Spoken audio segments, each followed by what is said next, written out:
एक और जहां चुनाव के दौरान विभिन्न राजनीतिक दल जनता में एक से बढ़कर एक वादे कर रहे हैं, उन वादों के भरोसे वोट ले रहे हैं, पर चुनाव जीतने के बाद उन वादों को भूल जाते हैं। खैर, हम बात कर रहे हैं सरगुजा जिले में मेनपाट विकास खंड के ग्राम सुपलगा की, जहां मूलभूत सुविधाओं से लोग आज भी वंचित है।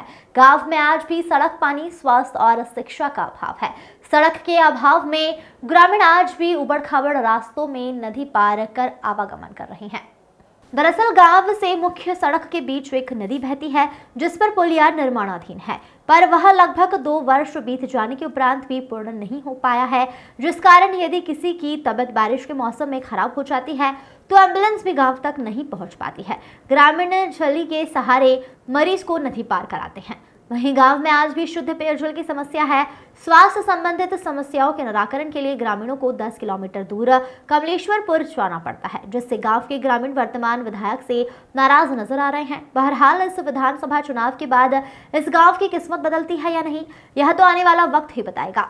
यहाँ बहुत से समस्याएं हैं, जैसे विकास कार्य के नाम पे यहाँ कुछ भी नहीं हुआ। मूलभूत जैसे रोड सबसे मेन, किसी भी पहुंच भी नहीं है। जैसे बरसात जब गिर जाता है, पानी के मौसम आते हैं तो यहाँ बहुत ही दिक्कत होता है।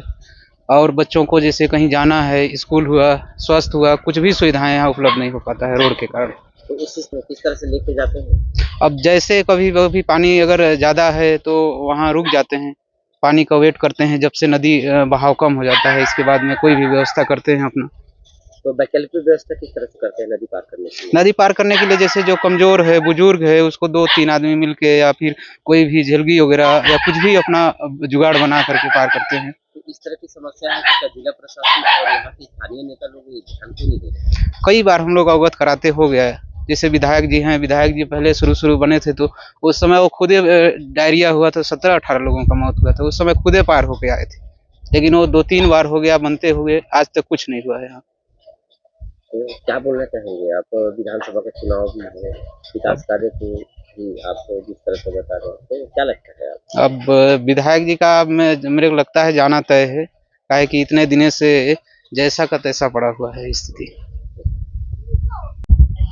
यहाँ हम लोग बीमार सब पड़ते हैं लोग तो झिलगी में उठा के लेते हैं, वो उस पार करके ले जाते हैं हॉस्पिटल। यहाँ झिलगी में उठा के ले जाने की जरूरत क्यों पड़ रही है? यहाँ पुलिया नहीं होने के कारण झिलगी में उठा के ले जाना पड़ता है। तो पुलिया कब से बन रहा है? पुलिया तो 2 साल हुआ है, अभी तक तैयार नहीं हुआ है। तो किस तरह की समस्या देखते हैं? तो यहाँ के स्थानीय विधायक और सबको आप लोग अवगत नहीं कराते हैं समस्या को लेकर? कराते हैं, क्या बोलते हैं? बोलते हैं कि ये पुलिया अभी तक नहीं बना है, जल्दी बनवाइए। क्या मूलभूत समस्या यही है कि बिजली नहीं है हम लोग के पास, पीने के लिए कुछ सुविधा नहीं है, साफ पानी, बोरिंग नहीं है, ना सड़क नहीं है। तो यहाँ और पुलिया भी अभी तक कंप्लीट नहीं है। बीमार कभी मलेरिया आ जाए ना तो स्वास्थ्य के लिए भी सुविधा नहीं है। यहाँ पे यहाँ नहीं है स्वास्थ्य केंद्र। कहाँ जाना पड़ता है? कमलेश्वरपुर जाना पड़ता है। तो किस तरह की समस्या का है कि पानी आ जाता है तो नदी से पार नहीं हो जाता, तो समस्या से परेशानी हो जाता है। कोई गंभीर बीमारी से महिलाओं को डिलीवरी होता है तो बहुत दिक्कत, झिलगी से पार होना पड़ता है। कोई जल्दी से जल्दी पुलिया बन जाए और बिजली सुविधा हो जाए, काहे कि सभी लोग उजाला में हैं लेकिन हम लोग अंधकार में रह रहे हैं। और खाना भी बन रहा है तो लकड़ी से बन रहा है, सभी को गैस मिल रहा है और गैस का सुविधा है, हम लोग को कुछ नहीं, लकड़ी से खाना बना रहे हैं। और उसकी कोहरा से कभी बीमार, कभी मलेरिया पकड़ता है, टीबी खांसी पकड़ता है। गांव में क्या समस्या है? गांव में तो देख ही रहे हैं, रोड का समस्या है, बहुत सारा समस्या है। और आम जनता भी समस्या, पुलिया में अभी कई वर्षों से जूझते आ रहे हैं। अब यहाँ हमको अपन को मूलभूत सुविधा नहीं मिल पा रही है अभी। किस प्रकार की सुविधा मिलती है? अब ये देखिए, हमको जैसे कि मुख्यालय अंबिकापुर या कमलेश्वरपुर जाने तक हम लोग को पुलिया नहीं है।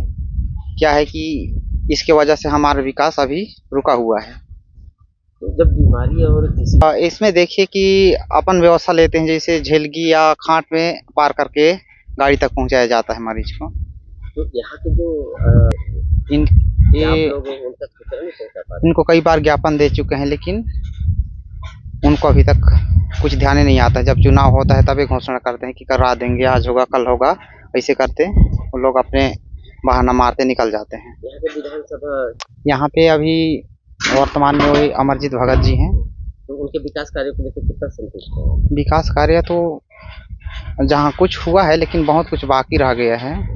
तो ऐसी स्थिति में क्या देखते हैं आप, किस तरह से देखते हैं? अब इसमें देखिए वोटर के ऊपर है, उन लोग क्या करते हैं। अपन तो वहाँ जाए नहीं, घुस के देख सकते हैं कि क्या हो रहा है क्या नहीं हो रहा है। तो क्या लगता है? तो इसको तो मैं नहीं बता पाऊंगा, पब्लिक के ऊपर है। तो वैसे तो संतुष्टिजनक नहीं है उनके कार्यकाल में। विधायक के कार्यकाल से कितना खुश है आप? खुश तो नहीं है आप हम। तो कैसा चाहते थे आप? हमको सबसे बड़ा समस्या रोड और पुलिया का है, उसके बाद हम अपने आगे का विकास को देखते हैं। आने वाले समय में किस प्रकार के विधायक को चुनना चाहिए? अब हम उसी विधायक को चुनेंगे जो हमारे मांग को आगे तक पहुंचा सके, यहाँ के आम जनता को आने जाने की अच्छा सुविधा, मूलभूत सुविधा हो। तो ये बेसिक, अभी तो एक पुलिया चालू हालत में है, अभी बन ही रहा है। 1-2 साल का इसको समय दिए हैं, उतना तक कंप्लीट हो जाएगा बोले हैं। तो फिर उस समस्या नहीं है, अभी तो नदी भी नहीं है, अभी गाड़ी का आने जाने के लिए साधन बन जाती है। अगर बारिश में तो मुख्य समस्या, बारिश में समस्या होती है यहाँ। तो शासन इस ओर संज्ञान नहीं ले रहा है? संज्ञान तो नहीं लिया है, कई बार ज्ञापन दे चुके हैं। अभी चालू हालत है तो बोलते हैं कि बन रहा है बस।